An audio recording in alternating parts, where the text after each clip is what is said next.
अस्सलाम वालेकुम वरहमतुल्लाह। Class 7th के मैथमेटिक्स में हम अलजेब्रिक एक्सप्रेशंस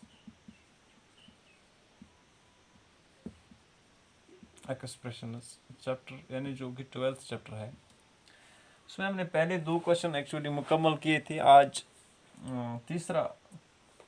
दूसरे क्वेश्चन का दूसरा पार्ट, पहला पार्ट एक्चुअली हमने इसमें मुकम्मल किया था। तो एक नई चीज़ हमें सीखने को मिली थी जब हमने एक्सरसाइज स्टार्ट की थी। तो यहाँ पे भी जो पहला पार्ट था उसमें हमें फैक्टर्स और टर्म्स अलग अलग निकालने थे और उनको एक ट्री डायग्राम के थ्रू वो हमें रिप्रेजेंट करना था, दिखाना था एक ट्री की सूरत में। जैसे ट्री में एक कई ब्रांच निकल आते हैं, वैसे ही यहाँ पे दूसरे पार्ट में हमें वो कंसेशन दी गई है, ठीक है ना, कि आपको ट्री डायग्राम नहीं बनानी है बल्कि सिर्फ आइडेंटिफाई टर्म्स एंड फैक्टर्स। तो ऐसे क्वेश्चन जो है ना बहुत आसान रहते हैं, जहाँ पे हमने पहले ऐसा कोई क्वेश्चन किया हो फिर बाद में उससे भी आसानी हमें मिल जाए। तो ए पार्ट जो है इसमें दैट इज़ -4x+5। तो हम ऐसा करते हैं कि हम इसमें जो कितने पार्ट है ABCDEFGH, तो H पार्ट तक लिख देते हैं ऐसे कॉलम, यहाँ पे पार्ट नंबर, ठीक है ना। तो इसके बाद हम लिखेंगे टर्म्स, इसमें कौन कौन से हैं, और फिर लिखेंगे कि इसमें कोएफिशिएंट्स ऑफ टर्म्स कौन से, ठीक है। पहला है -4x+5। तो आप खुद भी बता सकते हैं कि इसमें 2 टर्म्स हैं। अब तो ये खाना यहाँ पे मिटाना पड़ेगा, अलग अलग से हम लिखेंगे। इसमें जो टर्म्स हैं वो है एक -4x एक टर्म है और दूसरा है 5। तो ये 2 टर्म्स हैं। तो इनमें फैक्टर्स क्या क्या आ जाएंगे। -4 के तो एक आएगा -4 और आएगा x, और इसमें 5, 1 तो हम कभी लिखते नहीं है। इसी तरह से जो दूसरा पार्ट है, दूसरे पार्ट में है इसी तरह का -4x +5 की जगह +5y है। तो बड़ा आसान है, -4x एक टर्म और +5y दूसरी टर्म है। तो -4 और x ये हो गए इसके फैक्टर्स, और 5 और y ये हो गए दूसरे के फैक्टर्स। तो बड़ा आसान है ये। इसमें कुछ पार्ट्स आप खुद भी ट्राई कर सकते हैं, जैसे कि तीसरा पार्ट है सी पार्ट 5y + 3y²। तो 2 टर्म्स हैं, एक है 5y और है 3y²। टर्म्स वो होती हैं जो सेपरेट होती हैं किसी ऑपरेशन से, जैसे यहाँ पे प्लस है तो अगर माइनस होता है यहाँ पे, ठीक है ना, बगैर मल्टीप्लिकेशन की, ठीक है, प्लस या माइनस से जो सेपरेट हो गए आपस में। तो यहाँ पे क्या होता है 5 और y इसके फैक्टर्स, 3y और y, यानी y इंटू वाई होता है y², तो होता है 3 और y, ठीक।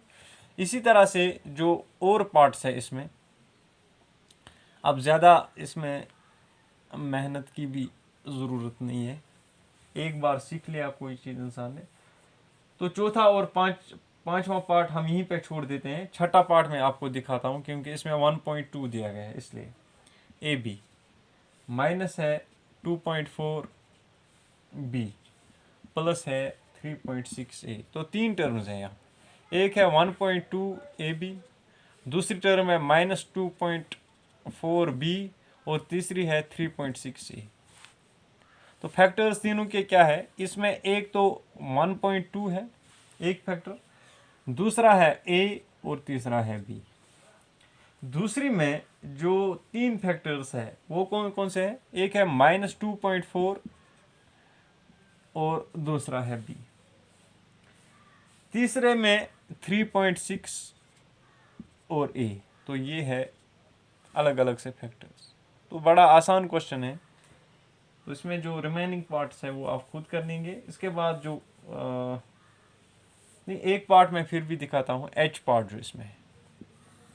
एच पार्ट में भी इसी तरह से पॉइंट्स का मामला है।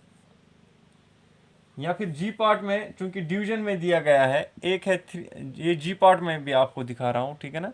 यहाँ पे 3 divided by 4x plus 1 divided by 4। तो यहाँ पे कौन कौन से टर्म्स है, एक है 3/4x और दूसरी टर्म है 1/4। तो यहाँ पे 3/4x के फैक्टर्स 2 है, एक है 3/4 उससे भी डिवाइड होगा और x से, और जो दूसरी टर्म है दैट इज़ 1/4, तो इसका तो यही फैक्टर है 1/4। तो बड़ा आसान है।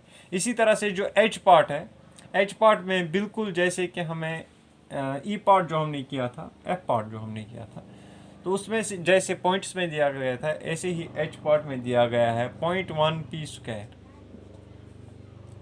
Plus 0.2 q square.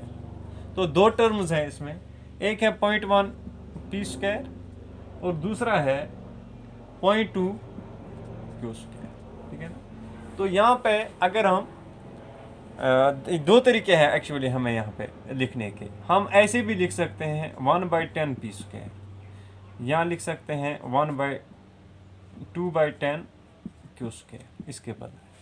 तो यहाँ पे दो तरीके के फैक्टर्स आ गए, एक तो 0.1 कामा p स्क्वायर और दूसरा जो है ना 0.2 और क्यू स्क्वायर, और क्यू के बदले हम क्यू इंटू क्यू लिखेंगे, p के बदले p इंटू p, ठीक है ना। तो ये हो गया एक। दूसरा है कि 1/10 कामा p, तो ये हो गए फैक्टर्स इसके, और इसमें जो फैक्टर्स मिलेंगे इस हिसाब से वो मिलेंगे 2/10 और q और q, ठीक। तो ये जो है ना, कौन सा तरीका आपको ठीक लगेगा तो वो आप अप्लाई करेंगे।